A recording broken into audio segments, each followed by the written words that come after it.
Aula de arte. Aula de arte.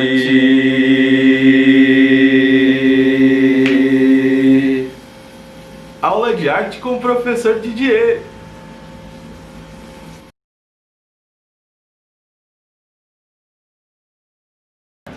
Olá pessoal do nono ano, tudo bem com vocês? Como na semana passada, o assunto dessa semana é teatro, né? Um dos assuntos que eu mais gosto de trabalhar, um dos assuntos que eu mais gosto de conversar com vocês é o teatro. A prova de vocês semana que vem é inteira sobre teatro. E lembram da aula da semana passada? Que a gente falou sobre o teatro burguês, o teatro épico, enfim. Toda aquela parte cai na prova, ok? Então, vamos começar a nossa revisão. Essa aula é uma aula de revisão. O drama burguês que eu abordei na última aula, ele representa o cotidiano do final do século XVIII. Lá na Europa, é claro. Aqui no Brasil, esse drama burguês ele vai chegar só na década de 50, mais ou menos. Mas o que esse drama da década de 50 do século XX, assim, cerca de 150 anos de diferença, tá? O que a gente vai analisar nesse teatro burguês? Os protagonistas, antigamente no teatro, eles tinham que ser heróis, reis, eles tinham que ser deuses, santos, ou uma alegoria representando um sentimento. Ia estar o amor, ia estar a saudade, ia estar a raiva, né?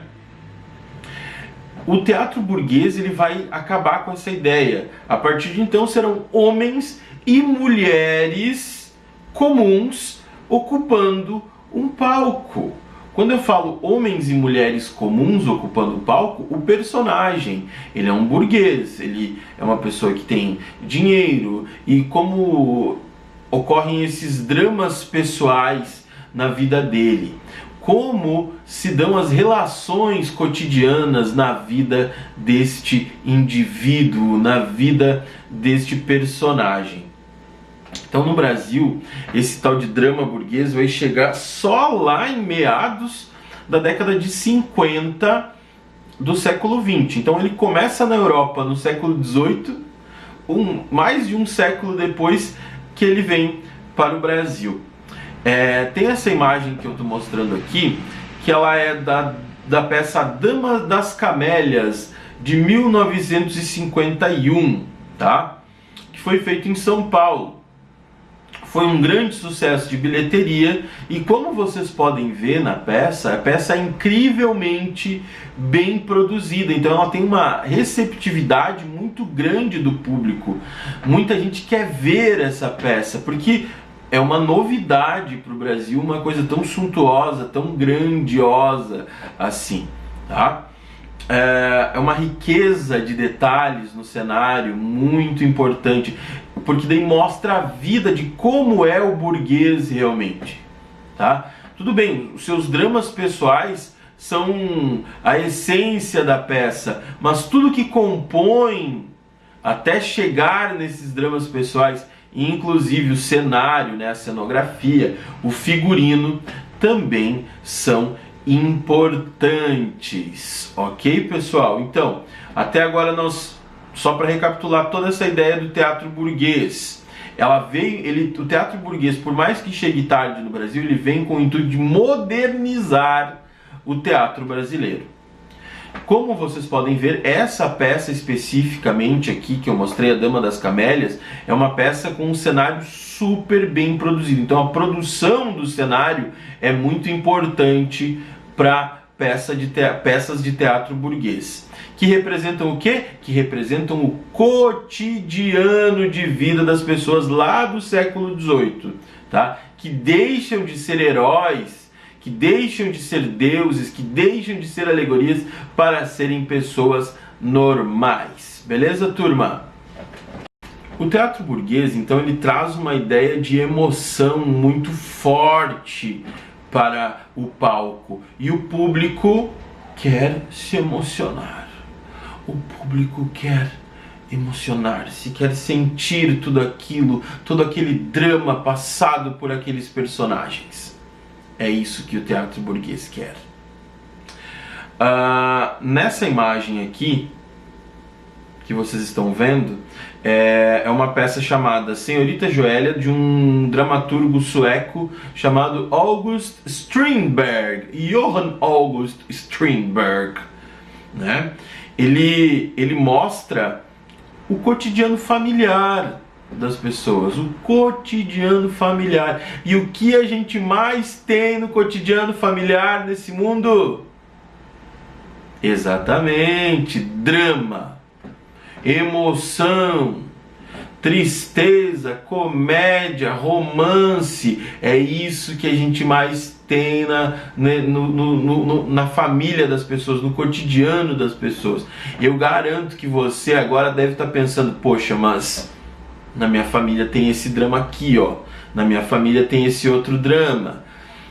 Então, por que o teatro em si, e principalmente nesse caso o drama burguês, ele traz essa força?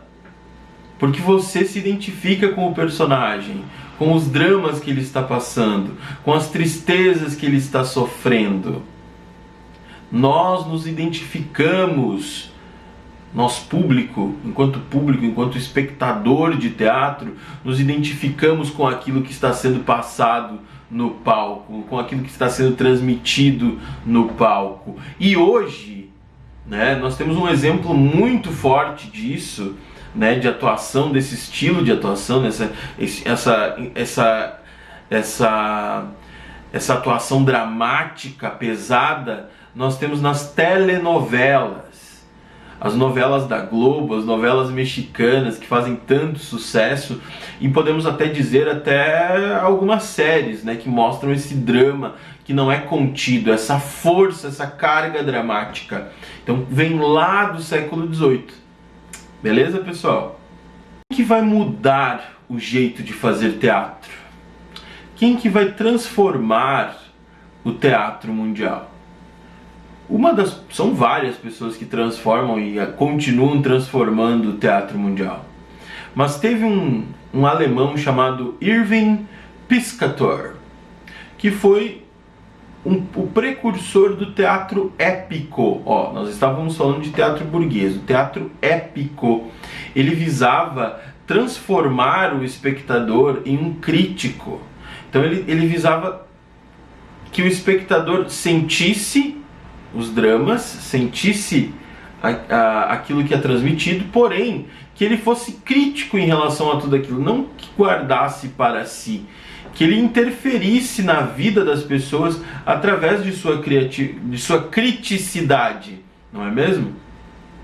Então esse teatro épico, ele vem para contrapor as ideias do teatro burguês, né? E ele vai utilizar vários recursos em cena. Enquanto o teatro burguês tinha só o cenário, tinha o figurino, né? O que o Piscator vai trazer?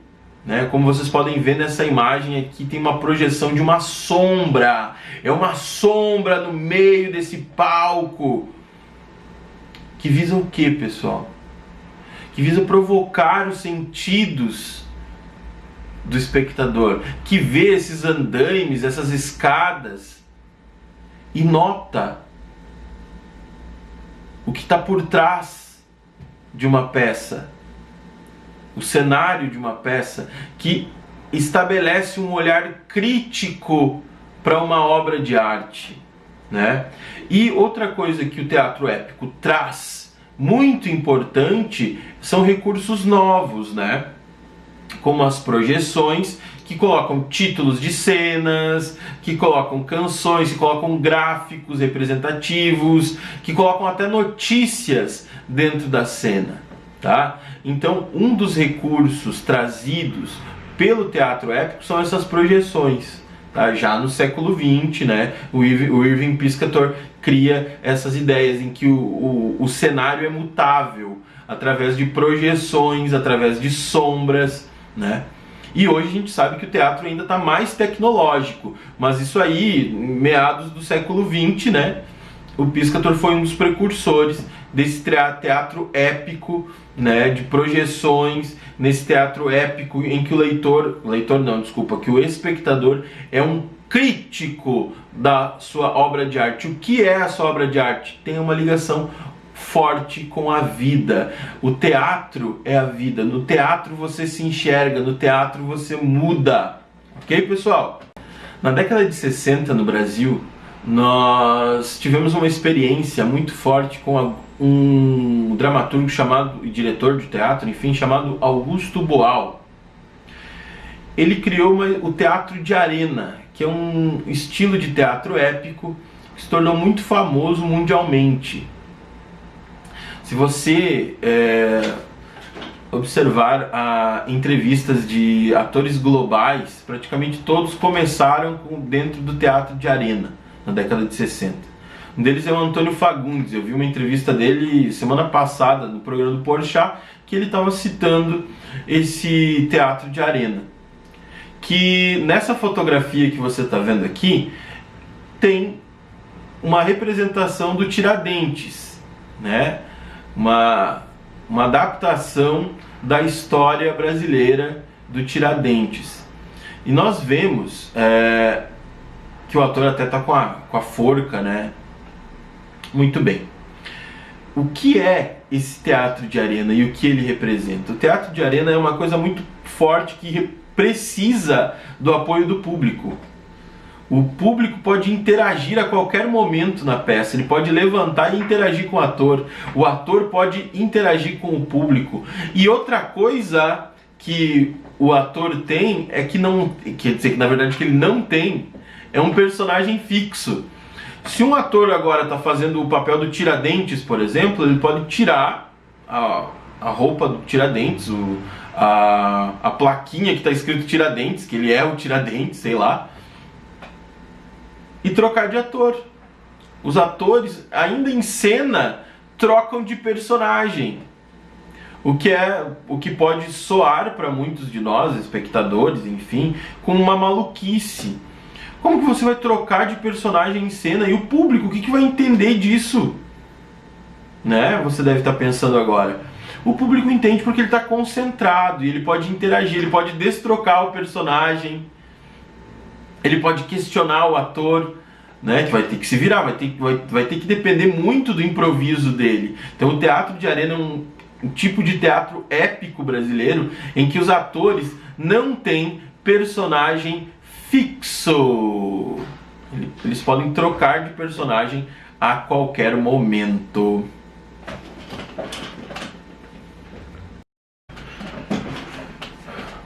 Mas e ainda hoje? Se faz teatro épico? Como vocês podem ver nessa fotografia aqui, nós temos o grupo Latão de São Paulo que fez um espetáculo chamado Ópera dos Vivos. Nessa Ópera dos Vivos, eles contam a história de um drama rural, né? Mas eles pedem a interação do público o tempo todo. E é aí que torna a vivência desse espetáculo ainda maior, porque acaba dentro de um drama, né, influenciando a cabeça do espectador, e o espectador acaba rompendo com a ideia de ser passivo em relação a uma peça de teatro. Ele pode ser ativo dentro da peça de teatro. Então toda essa ideia do teatro épico, como a gente vê aqui nessa fotografia, né, da Ópera dos Vivos, o que ela visa romper? Ela visa romper com a passividade do espectador. Ela quer que o espectador seja um elemento ativo dentro do teatro, dentro da peça de teatro. Certo?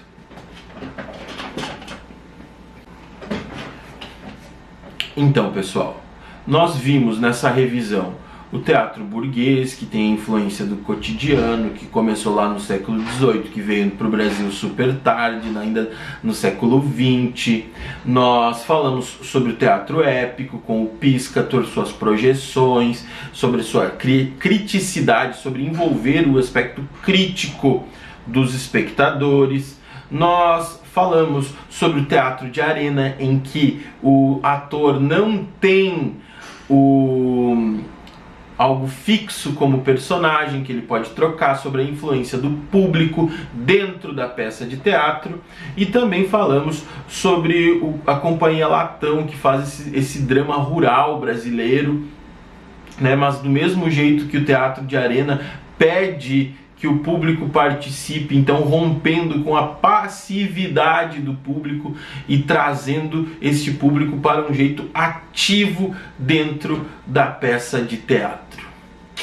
Beleza? Essa é a revisão para a prova da semana que vem, ok? Fiquem agora com um poema recitado por mim. Não, é que eu estou triste. Mas não essa tristeza ignominiosa dos que, ao invés de se matarem, fazem poemas. Eu estou triste porque vocês são burros e feios e não morrem nunca. Minha alma assenta-se ao cordão da calçada e chora, olhando as poças barrentas que a chuva deixou. Eu sigo adiante, misturo-me a vocês, acho vocês uns amores. Na minha cara um vasto sorriso pintado a vermelhão, e trocamos brindes, fazemos festa, acreditamos em tudo que vem nos jornais. Somos democratas? Escravocratas? Nossas almas, sei lá. Mas como são belos os filmes coloridos, ainda mais aqueles com assuntos bíblicos. Desce o crepúsculo, e quando a primeira estrelinha ia refletir-se em todas as poças d'água, de súbito acenderam-se os postes de iluminação. Coquetel Party, Mário Quintana. Esse aqui é só um pouquinho de atuação para vocês, um pouquinho de exemplo de teatro, enfim.